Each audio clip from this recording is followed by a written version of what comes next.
Assalamualaikum warahmatullahi wabarakatuh. Bismillahirrahmanirrahim. Alhamdulillahi rabbil alamin. Wabihi nasta'inu ala umuri dunya waddin. Wassalatu wassalamu ala ashrafil anbiya'i wal mursalin, wa ala alihi wa ashabihi ajma'in. Wala hawla wala quwwata illa billahil aliyyil azim. Amma ba'd. Ma'asyiral muslimin rahimani wa rahimakumullah. Allah Azza wa Jalla berfirman, wa qala ar-rasulu ya rabbi inna qaumi ittakhadhu hadzal qur'ana mahjura.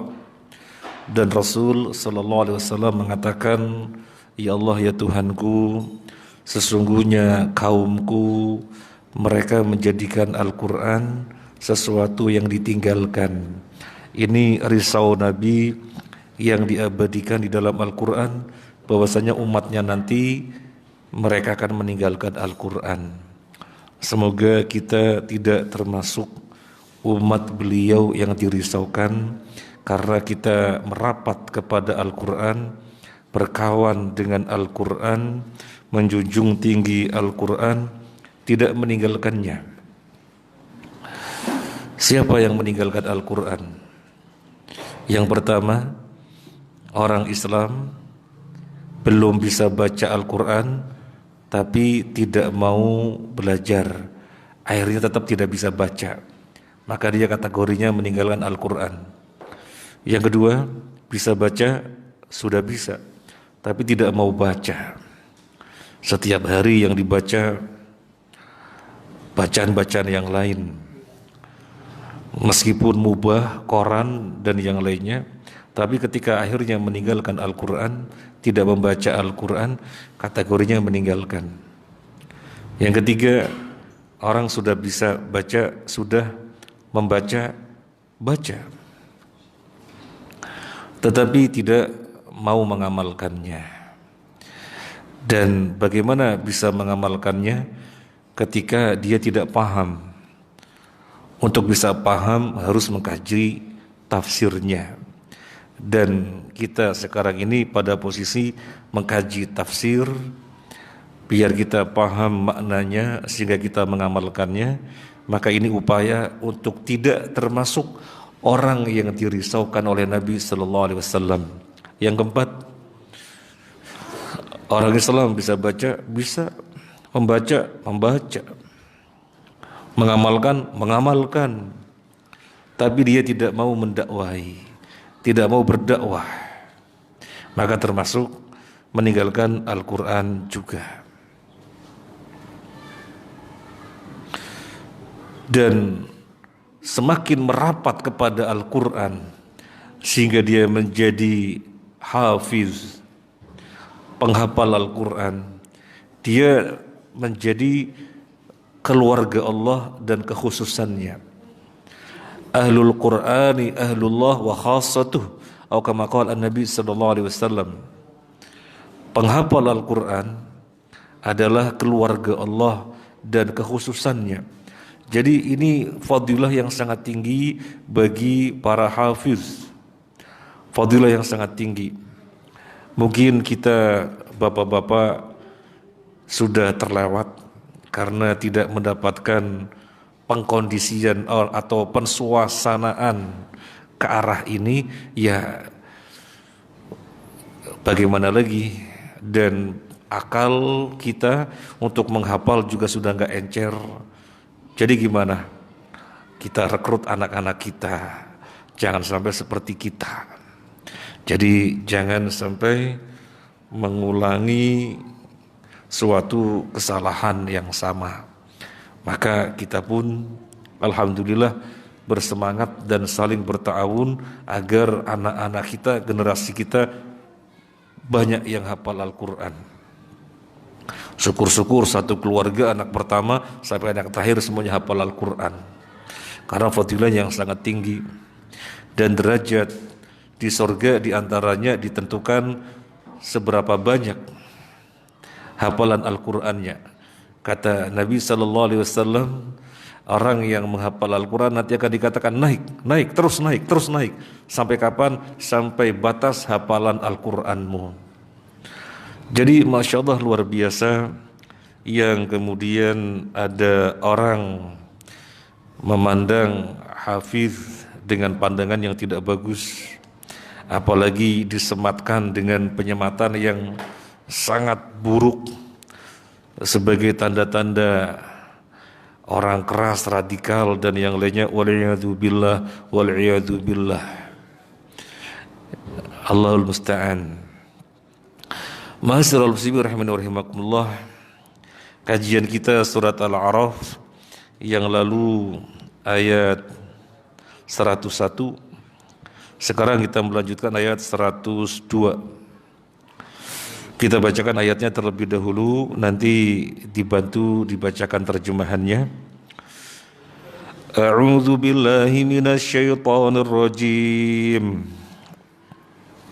Wa ma wajadna li aktsarihim min ahdi wa in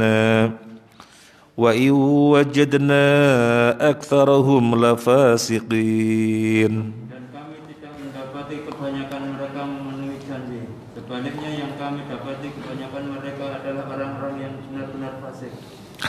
Ayat ini menguatkan ayat yang sebelumnya, bahwasanya negeri-negeri yang Allah hancurkan itu bukannya tidak Allah kirim Rasul. Allah kirim Rasul. Bahkan Rasul-Rasul tersebut dikirim dengan tanda-tanda kebesaran Allah, mukjizat, kitab dan yang lainnya. Tapi tetap saja mereka berbuat zalim, kemungkaran. Akhirnya negeri-negeri tersebut Allah hancurkan. Sekarang ayat yang 102. Wa ma wajadna li aktsarihim min ahdin. Ay wa ma wajadna li aktsaril umam alladzina arsalallahu ilaihim ar-rusula min ahdin. Kami tidak menjumpai kebanyakan umat-umat yang kami utus Rasul kepada mereka min ahdin. Nah ini kan yang kita harus tahu tafsirnya. Min ahdin. Apa maksudnya min ahdin? Kami tidak dapati kebanyakan umat-umat yang kami utus Rasul ke tengah-tengah mereka min ahdin, ay min thabatin waltizamin, kokoh teguh liwasiyatillah, terhadap wasiatnya Allah. Jadi min ahdin tafsirnya kokoh teguh. Seperti ini kita nggak bisa melihat sisi bahasa. Ahdun itu artinya janji. Ahdun itu artinya masa, generasi. Nah, di dalam ayat Al-Quran ini ahdin artinya apa? Kita mesti menengok mufassir apa yang dimaksud dengan ahdin. Karena disandarkan kepada sisi bahasa nggak bisa. Syekh Sa'di mengatakan min ahdin ay min thabatin waltizamin liwasiyatillah. Mereka tidak kokoh, tidak teguh, tidak komitmen terhadap wasiat Allah yang Allah wasiatkan kepada seluruh manusia. Wala in qadu li awamirihi, dan mereka tidak taat terhadap perintah-perintahnya, allati saqaha ilaihim al-alsinati rusulihi, yang Allah telah tetapkan melalui lisan-lisan Rasulnya. Ini yang dimaksud dengan min ahdin. Saya ulangi lagi, mereka tidak kokoh, tidak teguh, tidak komitmen dengan apa yang Allah wasiatkan kepada seluruh makhluk. Dan mereka tidak taat kepada perintah Allah yang Allah sampaikan melalui lisan para Rasul. Dan perlu diketahui Allah sebutkan kebanyakan. Berarti yang min ahdin sedikit. Berarti yang min ahdin sedikit. Ini yang kita renungi. Yang min ahdin sedikit.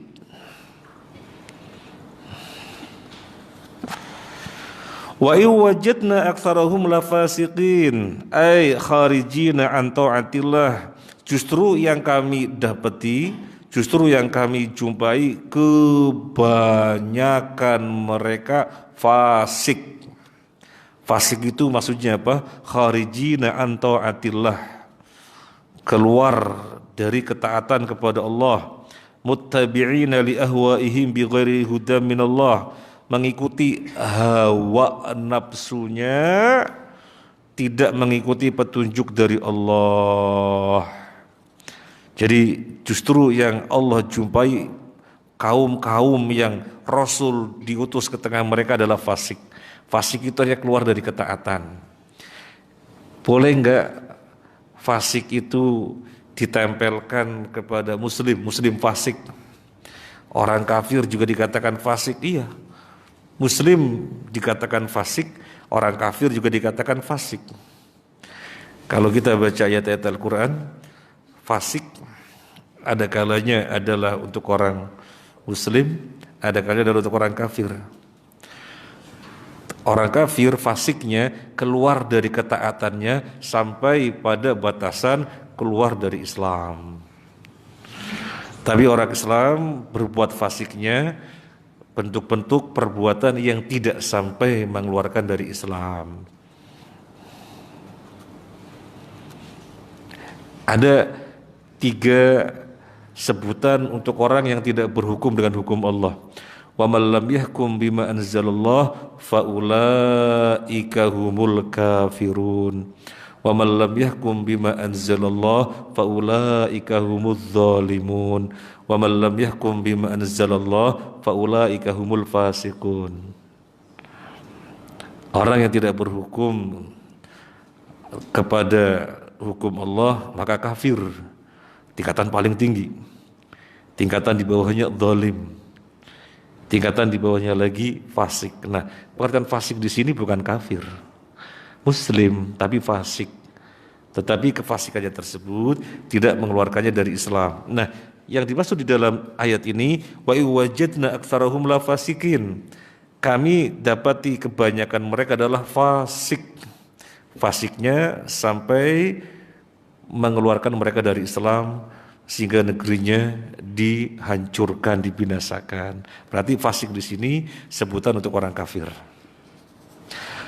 Dan fasik memang secara bahasa artinya keluar.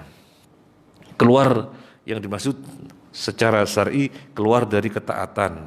Naam. Fallahu ta'ala imtahana al-ibad bi irsalir rusul inzalil kutub wa amrihim bittibai ahdi wa hadahu.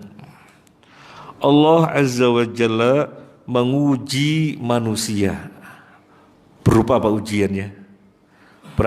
Ujiannya berupa apa? Ujiannya berupa dikirimi Rasul. Ujiannya berupa dikirimi atau diturunkan kitab. Ujiannya berupa apa? Diperintahkan untuk mengikuti perjanjiannya. Itu ujian manusia. Berarti kita berada di atas muka bumi ini, posisi kita sedang ujian. Posisi kita sedang ujian. Ujiannya berupa apa tadi? Allah utus Rasul. Bagaimana kita merespon Rasul? Dari zaman ke zaman ke zaman ke zaman Allah kirim Rasul. Tidak ada zaman yang tidak Allah kirimi Rasul. Sampai zaman yang terakhir Allah kirimi Rasul Nabi Muhammad. Nah, konteksnya dengan kita, bagaimana sikap kita dengan dikirimnya Nabi Muhammad? Lebih berat lagi kita nggak melihat nabinya yang diutus itu, yang merupakan ujian bagi kita. Ini lebih berat lagi. Sehingga sekarang ini kondisi kita yang tidak sampai melihat Nabi, tapi kita bisa mengamalkan ajaran-ajarannya, kata Nabi pahalanya lebih besar daripada 50 orang sahabat. Bukan keutamaannya, kalau keutamaannya para sahabat manusia yang keutamanya paling tinggi tidak terkalahkan. Tetapi pahalanya bisa lebih daripada 50 orang sahabat. Karena para sahabat dengan kita ada ujian yang berbeda. Para sahabat melihat Nabi, kita tidak melihat Nabi, tapi sisi ujiannya sama-sama dikirimi Rasul. Sama-sama dikirimi Rasul.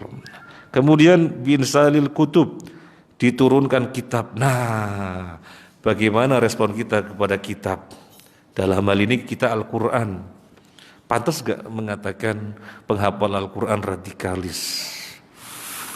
Pantas enggak? Ini ujian. Diturunkan di tengah-tengah kita ada Al-Quran. Waliyadzubillah.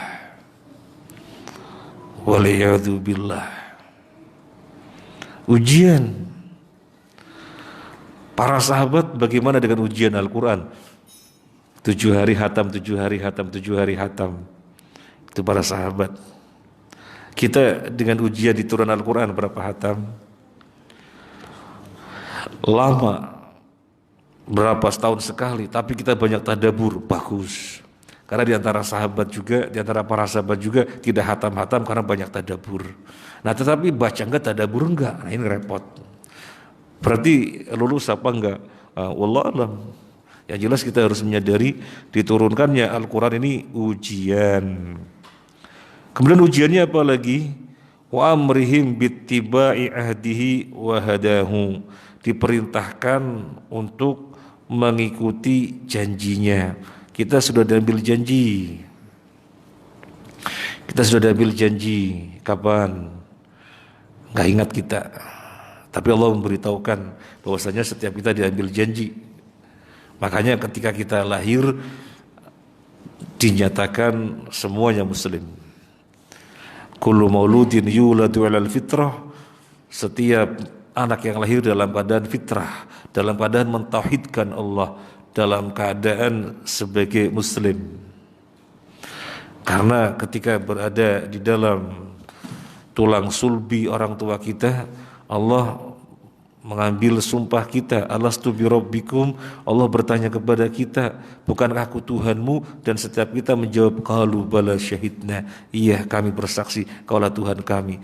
Nah, ini perjanjian kita dengan Allah, sehingga kita sejak awal sebagai muslim, maka lahir pun sebagai muslim, siapapun orangnya.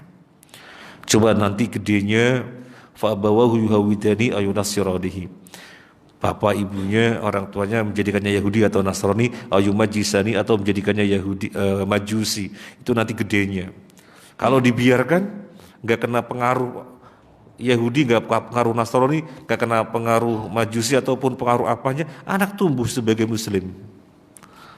Sampai Syekh Fauzan di dalam tulisannya mengatakan jika ada anak lahir ditaruh di suatu tempat yang enggak kena pengaruh apapun, maka akan tumbuh mentauhidkan Allah. Karena memang itu fitrahnya, sudah diambil janjinya. Tapi kenapa kemudian mensyirik, berbuat syirik dan yang lainnya, menentang Allah dan yang lainnya? Karena ada pengaruh-pengaruh. Nah, jadi ini ujian. Kita diperintahkan untuk mengikuti janji yang telah kita diambil janjinya oleh Allah. Kita diuji ini. Kalau kita menyatakan Allah adalah Tuhan kita, maka kita harus melakukan konsekuensinya. Konsekuensinya itu apa? Konsekuensinya itu menghambakan diri kepada Allah, kepadanya dengan bentuk-bentuk penghambaan yang Nabi telah ajarkan. Sederhananya itu, beribadah kepada Allah dengan peribadahan yang Nabi ajarkan. Kalau beribadah kepada Allah tetapi dengan peribadahan yang tidak Nabi ajarkan, juga nggak benar penghambaan dirinya. Juga nggak benar penghambaan dirinya.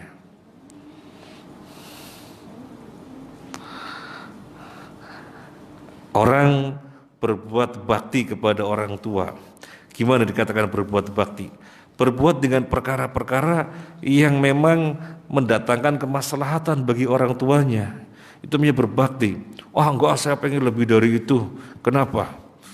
Saya melihat es krim itu sedap, enak sekali. Orang tua saya harus saya sediakan es krim. Padahal bagi dia es krim itu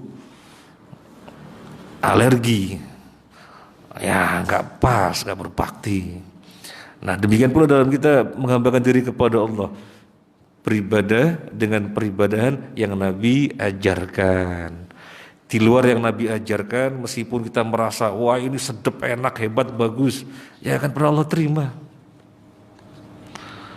Nah ini yang dimaksud bitibai ahdihi, mengikuti janjinya, di mana kita telah diambil janjinya, wahadahu, dan mengikuti petunjuknya. Petunjuk Allah ada pada nabinya sallallahu alaihi wasallam. Maka setelah ikrar la ilaha illallah Muhammadur Rasulullah, falam yatamatsal amri illa al-qalil minan nas alladziina sabaqat lahum minallahi sabiqatus sa'adah. Tidak ada yang mentaati ketentuan-ketentuan Allah ini sehingga dikatakan lulus ujian, kecuali sedikit saja. Menegaskan kalimat sebelumnya, wa ma wajadna li aktsarihim min ahdin, kami tidak jumpai kebanyakan mereka min ahdin. Nah sekarang kalimat yang berikutnya, wa wajadna aktsarahum lafasikin, dan kami jumpai kebanyakan mereka itu fasik. Jadi ini penegasan, cuma sedikit. Memang cuma sedikit yang lulus ujian. Cuma sedikit yang lulus ujian. Siapa yang lulus ujian itu? Yang memang telah Allah catat kebahagiaan. Artinya sudah Allah takdirkan di Lauhul Mahfuz siapa-siapa saja yang lulus ujian. Sudah dicatat. Dan Allah mencatat siapa-siapa saja berdasarkan ilmunya. Bukan Allah memaksakan, kamu lulus, kalau kamu enggak. Sehingga yang dikatakan lulus, dia berbuat maksiat kayak apapun enggak ngaruh. Wong dinyatakan sudah lulus kok pasti masuk surga. Dan yang dinyatakan tidak lulus, berbuat ketaatan kayak apapun enggak ngaruh. Wong sudah catat enggak lulus kok pasti masuk neraka. Enggak, itu namanya Allah memaksakan.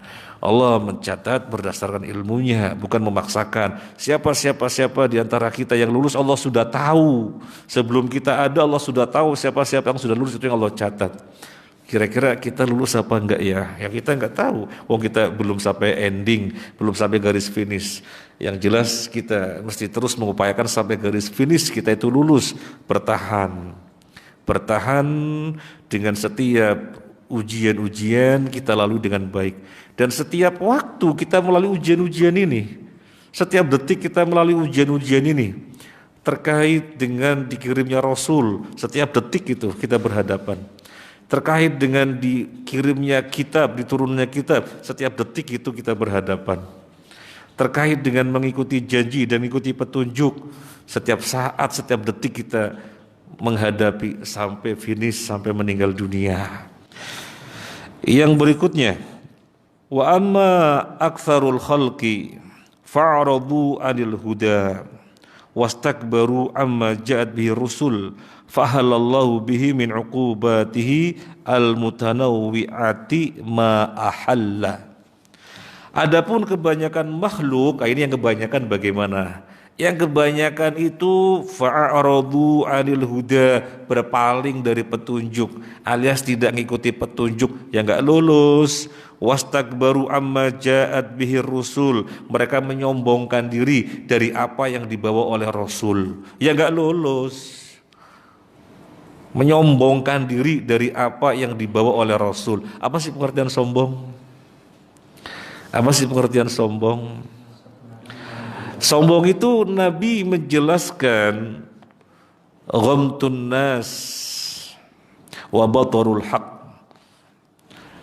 Yang pertama meremehkan manusia. Jadi memandang manusia itu merendahkan, memandang orang lain itu melecehkan, meremehkan, itu namanya sombong. Itu namanya sombong. Dan gak boleh ada satu butir kecil pun meskipun sebiji biji sawi atau mungkin yang lebih kecil ditemukan atom gitu ya, meskipun sekecil atom, kesombongan gak boleh. Gak boleh ada sedikit pun perasaan meremehkan orang lain, gak boleh. Baik meremehkan sisi kekayaan, sisi keilmuan, atau sisi perjuangan, sisi kepintaran, dan gak boleh, sekali-kali pun gak boleh. Itu sombong namanya. Yang kedua, batarul haq, menolak kebenaran. Kebenaran itu gampang kok. Definisinya apa yang Allah bawa, apa yang Rasul bawa, itu namanya kebenaran. Kalau kita menyombongkan diri, berarti prakteknya kita tidak menerima. Alah, gak mau, itu sombong. Itu sombong. Ada kalanya orang mau tahu itu ajaran Nabi, tetapi belum mempraktekkan, namanya berbuat maksiat. Jadi dua-duanya buruk.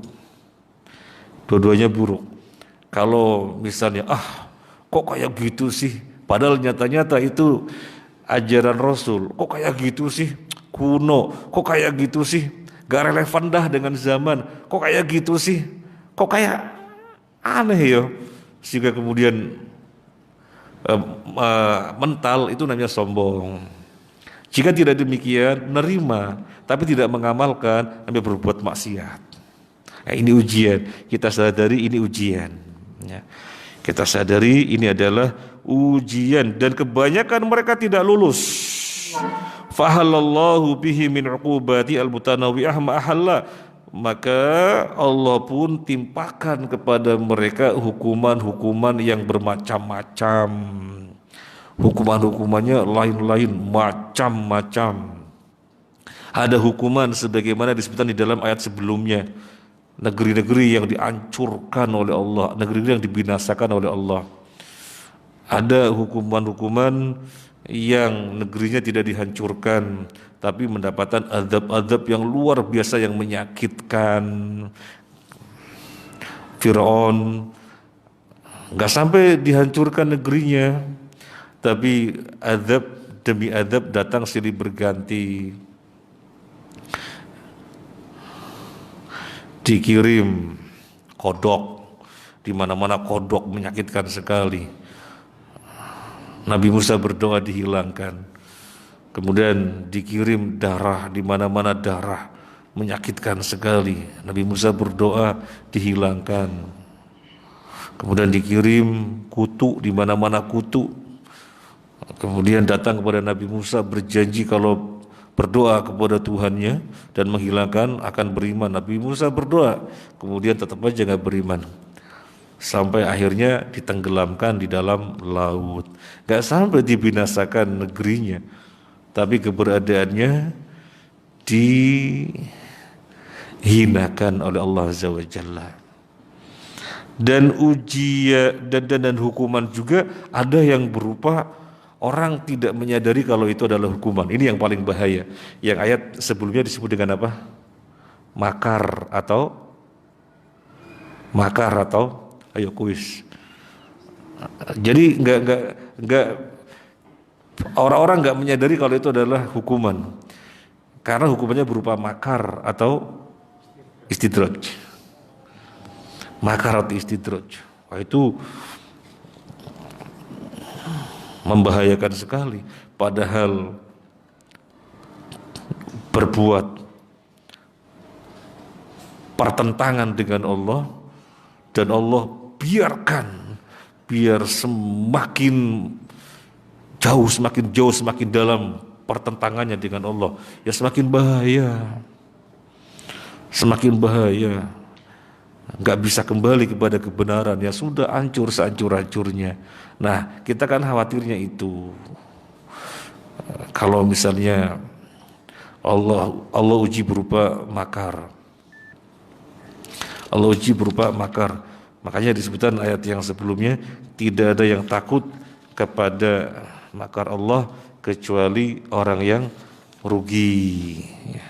Tidak ada yang tidaklah takut kepada makar Allah kecuali orang yang rugi.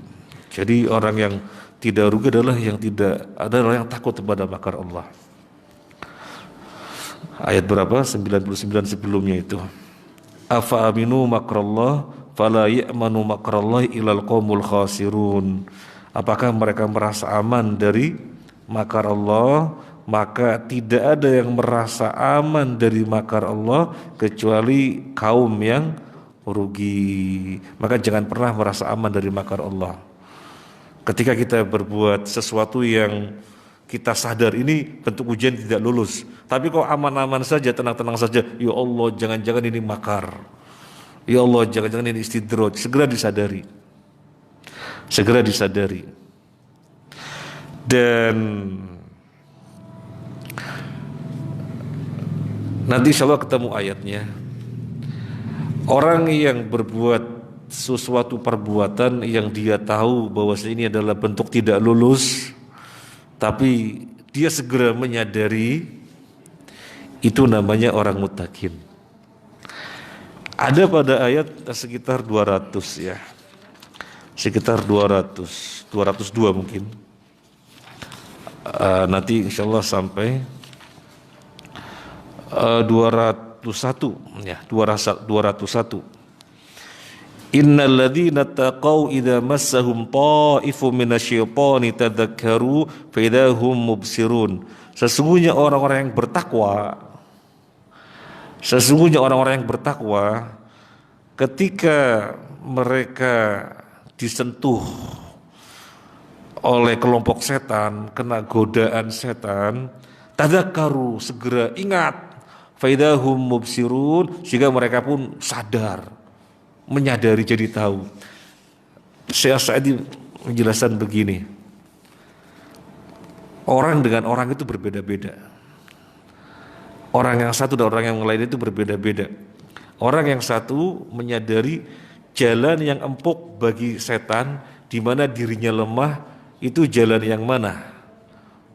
Jalan ini, maka diantisipasi jalan ini, sehingga tidak memberikan jalan empuk bagi setan.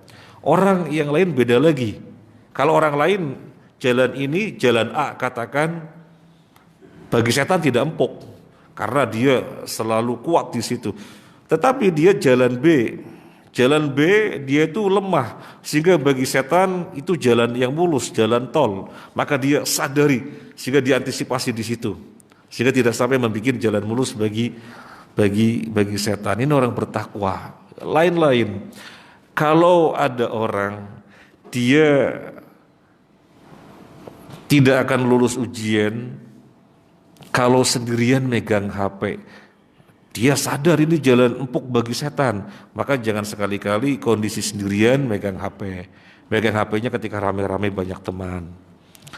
Ada orang lain lagi. Ada orang tentang masalah ini megang HP sendirian atau rame-rame, nggak ada masalah. Berarti kondisinya bukan jalan empuk bagi setan, tapi ada kelemahan dia yang lain. Lainnya apa? Kalau bergaul dengan teman-teman yang tidak ahli ngaji, suka-suka ke bawah. Ya, jangan bergaul dengan orang-orang yang nggak ahli ngaji. Bergaul dengan yang ahli ngaji saja.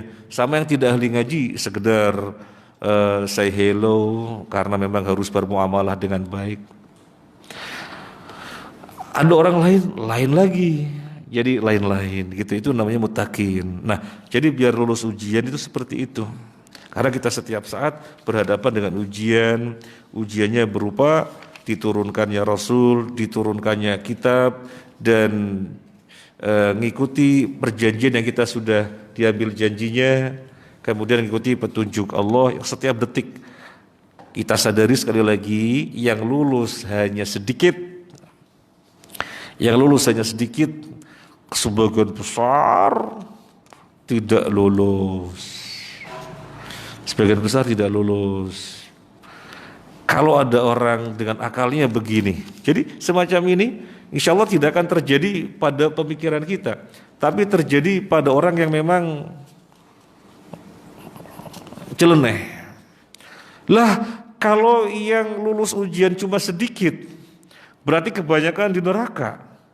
Di surga cuma sedikit, ya nanti malah gak betah, gak ada temannya di surga. Jadi surga itu dipahamnya kayak kos-kosan. Kalau ramai nanti betah, kalau sedikit nggak betah. Waliyadzubillah. Sehingga kemudian berarti ini nggak benar. Masa yang lulus cuma sedikit, nanti di surga nggak betah karena nggak banyak temannya. Berarti ini nggak benar. Wah, nanti dengan pemikirannya semuanya nanti akan di surga. Di surga itu nanti sendiri-sendiri, surganya Muslim, surganya Nasrani, surganya Hindu. Waliyadzubillah. Nah, justru pemikiran seperti ini yang dikembangkan. Justru pemikiran seperti ini yang dikembangkan sehingga al-wala dan al-bara menjadi pudar hilang. Yang tidak menerima pemikiran semacam ini nanti dijuluki Islam intoleran. Ini kan lagi dikembangkan, dijuluki Islam intoleran. Nah, orang-orang Islam yang komitmen atau sebutannya orang-orang Islam yang militan nanti dikasih label orang-orang Islam radikal. Jadi seperti itu, yang sesuai dengan harapan mereka, Islam yang toleran. Dan naudzubillah min dzalik, sebutannya dengan dari Al-Quran, Islam yang rahmatan lil alamin, itu yang mereka ambil istilahnya. Ini Islam yang rahmatan lil alamin, yang toleran. Sementara mereka padahal yang dimaksud kaum muslimin yang komitmen dengan agamanya malah disebut intoleran. Yang toleran, yang awal baronya hilang, malah Islam yang rahmatan lil alamin. Waliyadzubillah. Memang ini perang pemikiran yang luar biasa. Perang pemikiran yang luar biasa, dan kita belum pernah mengalami zaman sejak kita kecil SD sampai sekarang Syiah berani terang-terangan kecuali sekarang saja. Kapan kita kecil SD sampai sekarang melihat Syiah itu berani? Gak pernah berani kecuali sekarang saja. Dan slogannya hebat sekali, yang tidak menerima dasar Islam intoleran. Nah itu jadi ujiannya berat. Makanya yang berpegang teguh dengan ajaran Nabi pahalanya besar, karena tantangannya juga besar sekali. Semoga bermanfaat. Kita sampai pada ayat 102. Semoga termasuk umat yang sedikit. Amin. Wassalamualaikum warahmatullahi wabarakatuh. Assalamualaikum warahmatullahi wabarakatuh.